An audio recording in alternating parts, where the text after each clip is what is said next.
చెప్పవలసిన పరిస్థితులు ఏర్పడ్డాయి.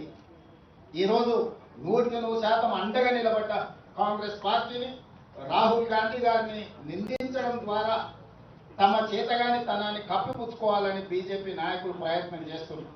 కేంద్ర మంత్రిగా పనిచేస్తున్న కిషన్ రెడ్డి గారు విచక్షణ కోల్పోయింది. రాహుల్ గాంధీ గారి గురించి తప్పుడు మాటలు మాట్లాడుతున్నారు. మొట్టమొదట క్యాండిల్ ర్యాలీ తీసి అమరులకు నివాళులు అర్పించింది తెలంగాణ ప్రభుత్వం. మొట్టమొదట ఈ దేశంలోనే తిరంగ ర్యాలీ తీసి అధికార శ్రేణులతో పాటు ప్రభుత్వ యంత్రాంగం మొత్తం కదిలొచ్చి కేంద్ర ప్రభుత్వానికి ప్రధానమంత్రిగా మేమండగా నిలబడ్డాం. ఆ రోజు కిషన్ రెడ్డి ఇంట్లో దుప్పటి కప్పుకొని పడుకున్నాడు. కేంద్ర మంత్రిగా ప్రధానమంత్రిగా అండగా నిలబడాల్సిన కిషన్ రెడ్డి ఇంట్లో పడుకుంటే తెలంగాణ రాష్ట్ర ముఖ్యమంత్రిగా తెలంగాణ 4 కోట్ల ప్రజల తరఫున ప్రధానమంత్రి నరేంద్ర మోడీ గారికి కేంద్ర ప్రభుత్వానికి మన బలగాలకు మేము అండగా నిలబడి వేలాది మంది మేమున్నాం, నీకు తోడుగా నువ్వు యుద్ధం చెయ్యి అని నేను చెప్పిన. ఆ రోజు కిషన్ రెడ్డికి అభినందించడానికి నోరు రాలేదు. కానీ ఈరోజు చేసిన తప్పులను కప్పిపుచ్చుకోవడానికి మీ గొప్పలు మీరు చెప్పుకుంటే మాకు అభ్యంతరం లేదు. మీరు గొప్పవాళ్ళో కాదు ప్రజలు నిర్ణయిస్తారు. కానీ రాహుల్ గాంధీ గారిని నిందించడం ద్వారా మీ చేతగానితనం స్పష్టంగా కనిపిస్తుంది. ఈ చేతగానితనం మాటలు మాట్లాడడం మానేసి తీవ్రవాదులకు గుణపాఠం చెప్పేదానికి ఆలోచన చేయండి. ఆ తీవ్రవాదాన్ని అణచివేయడంలో, దేశాన్ని సమగ్రతను కాపాడడంలో మహాత్మా గాంధీ గారు, శ్రీమతి ఇందిరాగాంధీ గారు, శ్రీ రాహుల్ గాంధీ గారు అసూలు బాసిలు.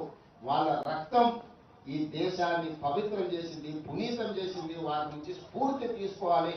ఈ రోజు రాజకీయాలకు అతీతంగా రాజీవ్ గాంధీ గారికి అందరూ నివాళులు అర్పించాలి.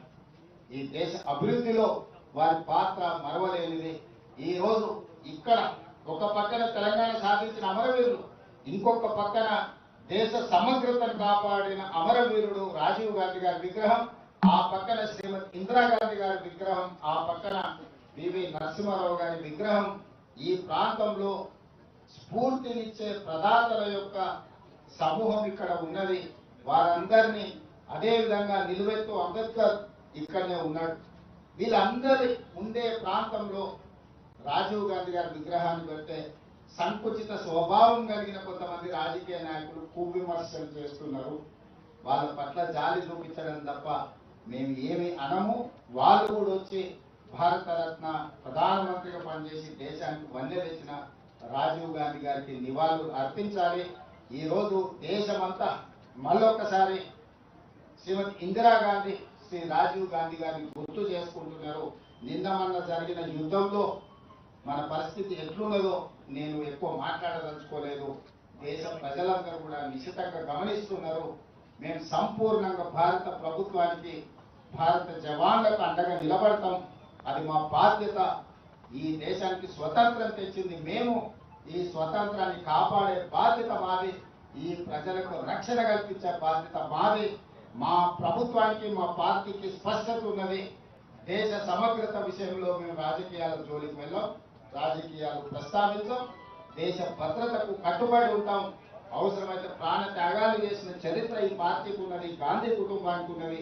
వారి స్ఫూర్తితోని తెలంగాణ రాష్ట్ర ప్రభుత్వాన్ని ముందుకు నడిపిస్తామని తెలియజేస్తూ మరొకసారి రాజీవ్ గాంధీ గారికి ఘనమైన నివాళులు అర్పించడానికి అందరూ ముందుకు రావాల్సిందిగా తెలియజేస్తూ మీ అందరి దగ్గర సెలవు తీసుకుంటున్న మిత్రులారా.